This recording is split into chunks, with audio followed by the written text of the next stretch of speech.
three.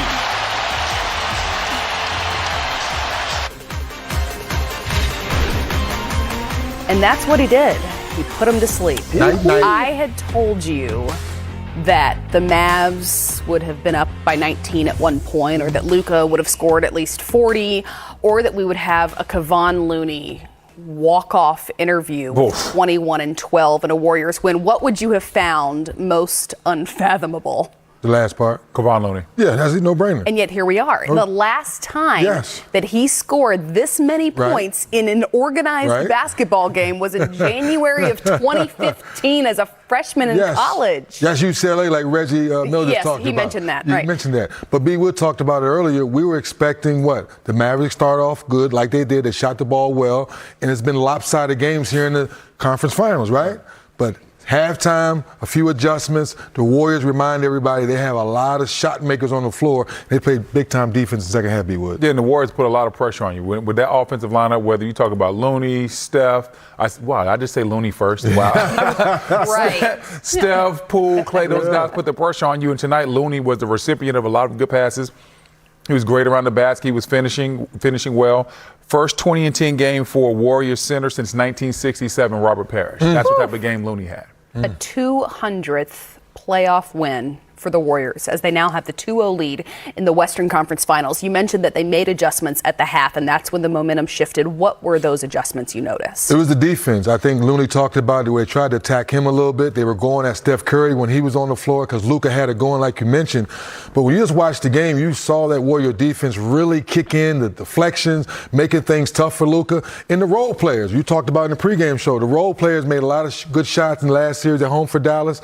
Now in game two, they started off good, but in the second half, they couldn't make shots, and that was the difference, in my opinion, the second half of the game. I have to agree with 3D. It's a make or miss league. When you get those shots and you knock them down, things are going to go well for you. If you're not knocking them down, that's how teams get back in the game. And give credit to the Warriors.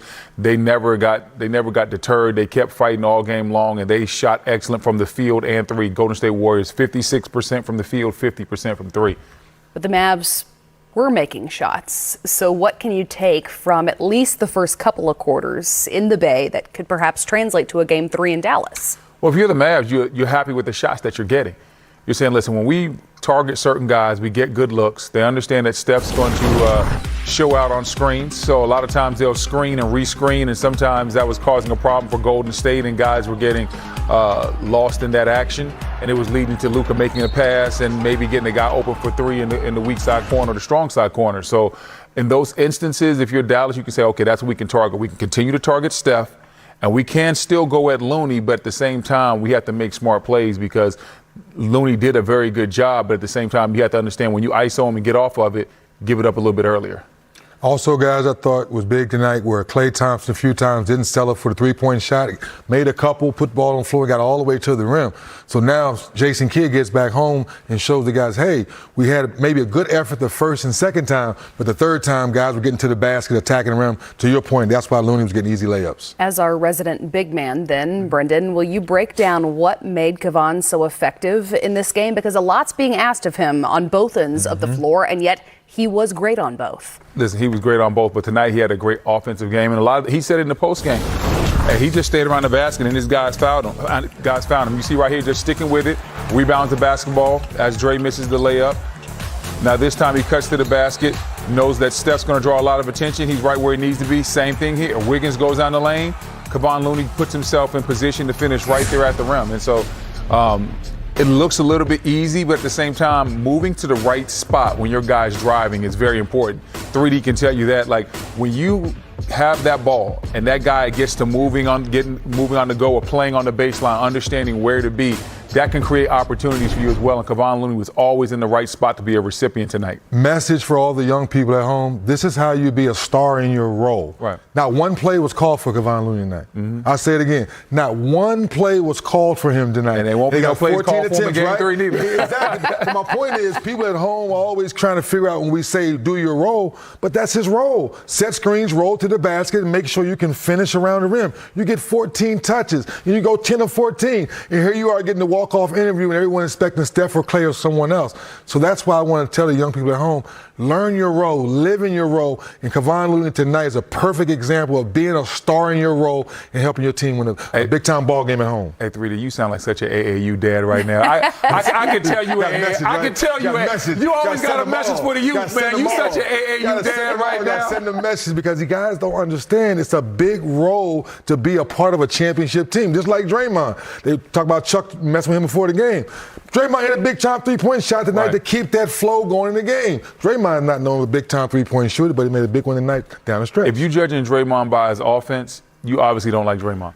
That's what I always tell people. People that judge Draymond Green by what he does offensively, they just don't like the guy. And I know he can put some people off with the way he acts, but he's necessary for this Golden State Warriors team, what he does from a deflection standpoint, switching ball screens, making tough plays, just that loud barking noise. We might not like it, but they like it. So at the end of the day, Draymond's necessary. And I like it. I never judge. He gets a lot of assists. I love everything about the way that he is. Yeah, he makes me nervous sometimes. Yeah, he gets a lot of assists, activates the weak side. Anytime I look at a Draymond Green stat sheet, I never look at points. I look at rebounds, I look at deflections, I look at steals, plus minus, block. I look at all those other things, the hustle stats, because that's what he brings to the Golden State Warriors. Before we venture, though, too far from Kevon Looney and the performance that was in this game, too, we've each alluded to it, what he had to say in his walk-off interview. So he says he's taking pride on the defensive end, and the Warriors have as a team as well. But would you ever have expected to see a game where Luka was given 42 or allowed to score 42?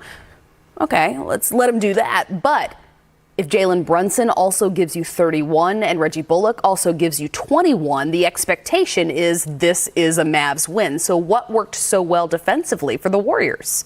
Well, I'm not sure. Like, when you look at this stat sheet, nothing says, man, the Warriors really shut down the Dallas Mavericks. There were some things that they did in spots, but this backcourt got 73 points, you know, and you look at Reggie Bullock had 21 points. The Dallas Mavericks shot 46% from three, so they had 117 points. Offensively, they did what they were supposed to do.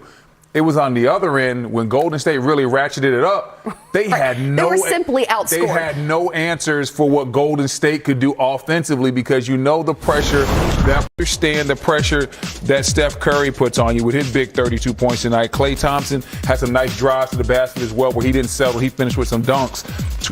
Poole had 23 off the bench. And then you have Kevon Looney inside cleaning everything up for 21 points. And Wiggins had 16 points. So you look at this squad and offensively in the second half, they just got rolling and you can't load up. The Dallas Mavericks defense that they used against the Phoenix Suns will not work against the Golden State Warriors. Against the Phoenix Suns, they loaded up. They made it look very cluttered for Devin Booker and Chris Paul. If you try that here, they're going to kick ahead for guys like Wiggins. They're going to kick ahead to guys like Poole, and they're going to be able to get shots. And Poole's very dangerous because when you kick ahead to him, now he's one-on-one with your weak side defender, and he gets to either shoot it or drive it to the basket. They didn't have anybody like Poole on the Phoenix Suns. This Dallas Mavericks defense is going to have to adjust to that.